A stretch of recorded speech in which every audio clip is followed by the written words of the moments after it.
To our venerable brethren, the archbishops and bishops in France, venerable brethren, health and the apostolic benediction. The most noble nation of the French, besides many splendid achievements in peace and war, has deserved from the Catholic Church praise for special services, gratitude for which will never die, and the glory of which will never grow old. Having embraced Christianity at the initiative of its king, Clovis, it was rewarded by this most honorable testimony to its faith and piety, the title of eldest daughter of the Church. From that time, venerable brethren, often have your ancestors been the helpers of Providence itself in the performance of great and salutary works, and especially has their valor been illustrated in defending Catholicism throughout the world, in propagating the Christian faith among barbarous nations, in delivering and protecting the more sacred places in Palestine, so that it is not without cause that the ancient phrase, Gesta Dei per Francos, has become proverbial. And thus it has been their happy lot, through faithful devotion to the Catholic cause, to become, as it were, associated with the glories of the Church, and to found many public and private institutions marked by a singular strength of religious faith, charity, and greatness of soul.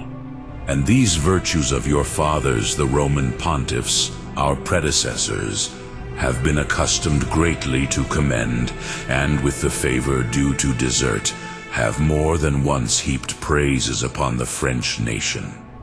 Great indeed are the commendations which Innocent III and Gregory IX, those great lights of the Church, awarded to your ancestors. The former, in his letter to the Archbishop of Rheims, saying, "We love the kingdom of France with a kind of special and preeminent love, inasmuch as it has always been obedient and devoted to us and the Apostolic See, before all the other kingdoms of the world." And the second, in a letter to St. Louis IX, declaring that in the kingdom of France, which could never be torn away from its devotion to God and the Church, ecclesiastical liberty has never perished, and Christian faith has never at any time lost its proper vigor. And that for the preservation of these blessings, the kings and subjects of the said kingdom have not hesitated for a moment to shed their blood and expose themselves to many dangers. And God, who is the Father of nature, from whom states receive on earth the reward of their virtues and good deeds, has conferred much prosperity on France, fame in war, the arts of peace, national glory, and imperial power. And if France, forgetful as it were of herself, and neglecting the office conferred on her by God, has sometimes chosen to assume a hostile attitude towards the Church, yet by a special mercy of God, she has not for long, or as a whole nation, remained in these evil dispositions. And would that she had escaped altogether unhurt from those disasters to religion and the state which times not far distant from our own have brought forth. But when the human mind, filled with the poison of new opinions, had begun, in the pride of an untempered liberty, to reject the authority, the Church, its downward course has been rapid and precipitate. For when the mortal poison of false doctrines had penetrated manners and customs themselves, society, to a great extent, came to fall away from Christianity.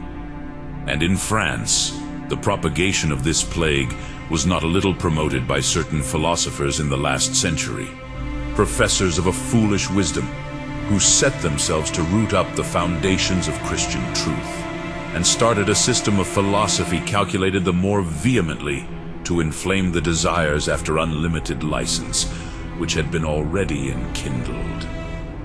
Nor was the help of these wanting whom an impotent hatred of religion binds together in unhallowed bonds, and daily renders more eager in the persecution of Catholics. And whether emulation in this evil work was greater in France than anywhere else, nobody, venerable brethren, can be a better judge than yourselves. For these reasons, therefore, the fatherly love we bear to all the nations of the world, and which impelled us to recall the peoples of Ireland, Spain, and Italy to their duty, when the need arose, by our letters to their bishops, has induced us to turn our attention and thought to France. The designs of which we have just spoken are injurious, not only to religion, but are also harmful and fatal to the state. For it is impossible that prosperity should follow a state in which the influence of religion is extinguished. The moment man ceases to be in fear of God, he is deprived of the most necessary basis of justice, without which, even in the opinion of the pagan philosophers, society cannot exist. The authority of rulers will lose its weight, and the laws of the land their force. Self-interest will weigh more with every man than high principles, and the integrity of rights will be threatened, for the fear of punishment is but a bad guarantee for the fulfillment of duty. Those who rule will easily be led to exceed the proper limits of their authority, and those who obey seduced into sedition and revolt. Moreover, as there is nothing good in nature which is not to be referred to the divine goodness, every human society which does its utmost to exclude God from its laws and its constitution rejects the help of this divine beneficence, and deserve also that help should be denied it. Rich, therefore, and powerful as it appears, that society bears within itself the seeds of death, and cannot hope for a lengthy existence. It is indeed with Christian peoples as with individuals. It is safety to follow the counsels of God. It is danger to fall away from them. And it often happens that when nations jealously retain their fidelity to God and the Church, they arrive almost naturally at the highest pitch of natural prosperity. But that when they fall away from it, they perish. These facts are to be found in history, and we could cite to you more recent instances, even in your own country, had we the time to recall the events seen by a previous generation, when the impiety of the mob shook France to its very foundations, and church and state perished in the same destruction. But on the other hand, these certain causes of the state's ruin are easily removed if, in the constitution and ruling of the family and of society, the precepts are observed of the Catholic religion, for these are most eminently fitted to preserve order and the welfare of the state. And first, as regards family life, it is of the highest importance that the offspring of Christian marriages should be thoroughly instructed in the precepts of religion, and that the various studies by which youth is fitted for the world should be joined with that of religion. To divorce these is to wish that youth should be neutral as regards its duties to God. A system of education in itself fallacious and particularly fatal in tender years, for it opens the door to atheism and closes it on religion. Christian parents must therefore be careful that their children receive religious instruction as soon as they are capable of understanding it, and that nothing may, in the schools they attend, blemish their faith or their morals. Both the divine and the natural law impose this duty on them, nor can parents on any ground whatever be freed from this obligation. The Church, guardian of the integrity of the faith, which, in virtue of its authority, deputed from God its founder, has to call all nations to the knowledge of Christian lore, and which is consequently bound to watch keenly over the teaching and upbringing of the children placed under its authority by baptism, has always expressly condemned mixed or neutral schools. Over and over again, she has warned parents to be ever on their guard in this most essential point. To obey the Church in this is to obey the requirements of social utility, and to serve in the most excellent manner the common welfare. Those, indeed, whose early days were not enlightened by religious instruction, grow up without any knowledge whatever of the greatest truths, which alone can nourish in man the love of virtue and repress in him his evil passions. such as, for instance, the ideas of God the Creator, of God the Judge and Avenger, of the rewards and punishments in another life, of the heavenly help offered to us by Jesus Christ, of the conscientious and holy fulfillment of our duties. Where these are unknown, all intellectual culture will prove unhealthy. Young people, unaccustomed to the fear of God, will not endure the restraint of an upright life. They will not venture even to deny anything to their passions, and will easily be seduced into troubling the state. Next, as regards those most beneficial and real principles relating to civil society and the reciprocal rights and duties of the sacred and the political powers. For as there are on earth two principal societies, the one civil, the proximate end of which is the temporal and worldly good of the human race, the other religious, whose office it is to lead mankind to that true, heavenly, and everlasting happiness for which we are created. So these are twin powers, both subordinate to the eternal law of nature, and each working for its own ends in matters concerning its own order and domain. But when anything has to be settled which for different reasons and in a different way concerns both powers, necessity and public utility demand that an agreement shall be effected between them, without which an uncertain and unstable condition of things will be the result, totally inconsistent with the peace either of church or state. When therefore a solemn public compact has been made between the sacred and the civil power, then it is as much the interest of the state as it is just that the compact should remain inviolate, because as each power has services to render to the other, a certain and reciprocal advantage is enjoyed and conferred by each. In France at the beginning of this century, after the previous public commotions and terrors had subsided, the rulers themselves understood that they could not more effectually relieve the state, wearied with so many ruins, than by the restoration of the Catholic religion. In anticipation of future advantages, our predecessor, Pius VII, spontaneously acceded to the desire of the first consul, and acted as indulgently as was consistent with his duty. And when an agreement was reached as regarded the principal points, the bases were laid, and a safe course marked out for the restoration and gradual establishment of religion. Many prudent regulations indeed were made at that, and at subsequent times for the safety and honor of the Church. And great were the advantages derived therefrom, which were all the more to be valued in consequence of the state of prostration and oppression into which religion had been brought in France. With the restoration of public dignity to religion, Christian institutions manifestly revived, and it was wonderful what an increase of civil prosperity was the result.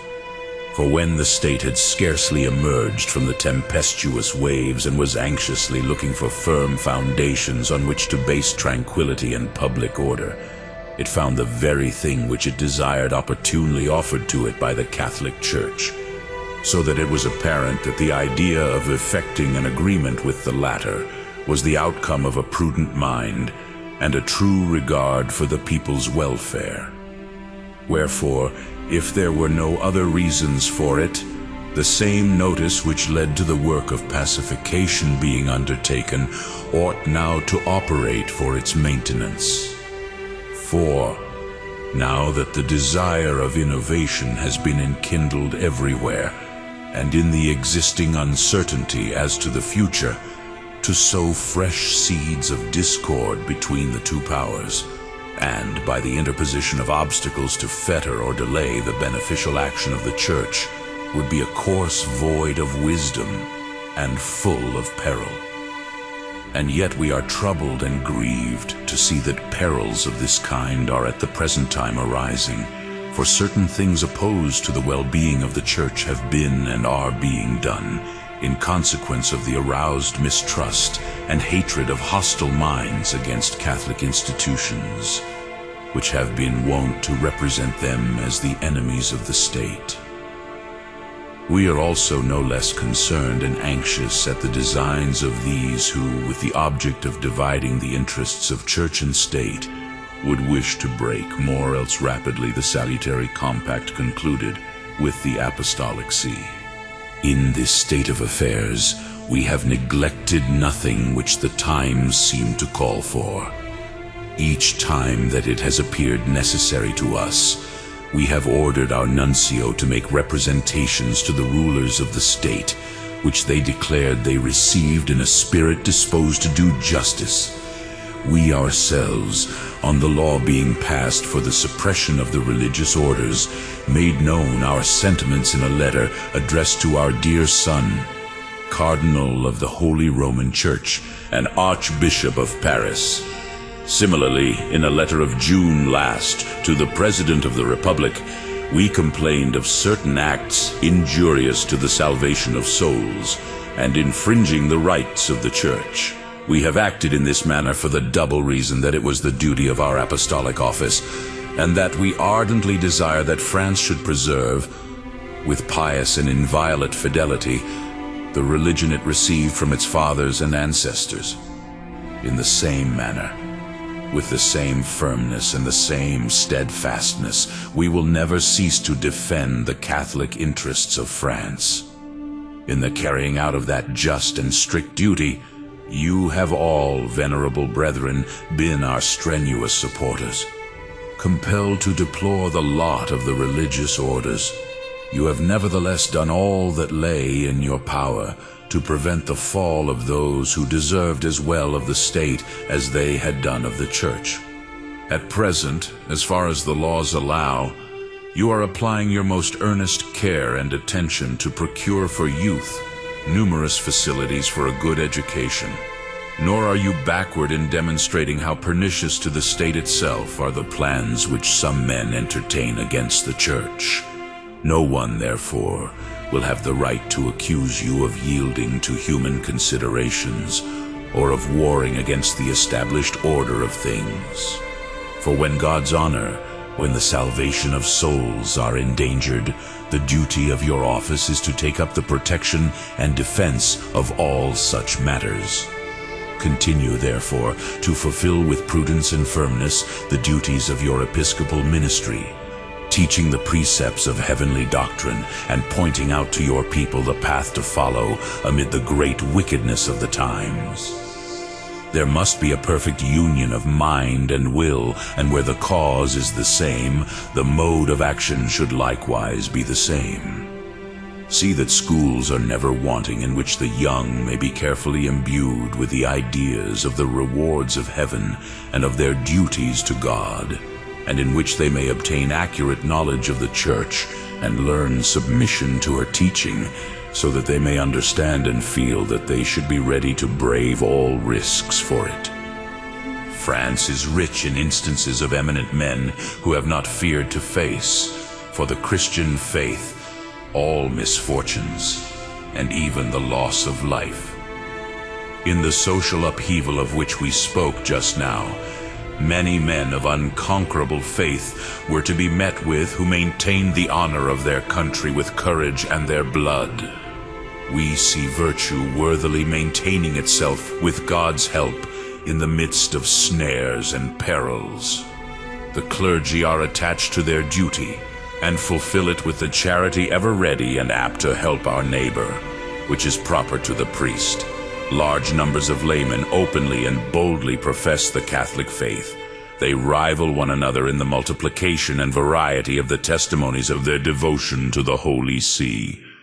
They provide at great cost and at great trouble for the education of youth, and they come forward in aid of public needs with admirable liberality and munificence. All this good, which affords the best hopes for the future of France, must not only be preserved, but increased by united efforts and constant watchfulness.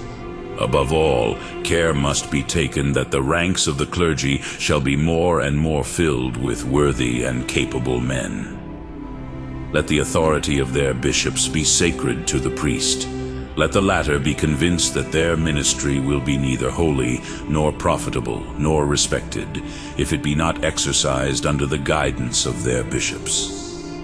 The prominent laymen also, those devoted to our common mother the Church, and who are able to render useful service to the Catholic religion by their word and by their pen, must multiply their efforts in the defense of the Church. To obtain these results, it is an absolute necessity that wills should be in harmony, and the action unanimous. There is certainly nothing more wished for by our adversaries than dissensions between Catholics, who should avoid nothing with greater care than any disagreement, mindful of the divine words, "Every kingdom divided against itself shall be made desolate." But if anyone is compelled, so that union may be preserved, to renounce his own private opinion, let him do it cheerfully for the common good. Catholic writers must spare no effort to preserve this harmony in all things. Let them prefer that which is of general utility to their own private interests. Let them favor common action. Let them willingly submit to those whom the Holy Ghost has set as bishops to rule over the Church of God. Let them respect their authority and never undertake anything against the will of those they should look on as their leaders in the battle for Catholic interests. Finally, following the invariable custom of the Church in times of difficulty, let all the faithful under your direction unceasingly pray and beseech God to look down on France, that his mercy may overcome his wrath. The unbridled license of speech and of the press has many times outraged the majesty of God. Men are not wanting who not only ungratefully repudiate the benefits of Jesus Christ, the Savior of the world, but even go so far in their impiety as to glory in not believing in the existence of God. To Catholics will fall the duty of making reparation by a great spirit of faith and piety for these perverse aberrations of mind and deed, and of publicly proving that they have nothing more at heart than the glory of God, nothing dearer than the religion of their forefathers. Those especially whose life is passed in more intimate union with God in the cloister should excite themselves to more and more generous charity, and strive to appease the Lord by their humble prayers, voluntary self-denials, and offering of self.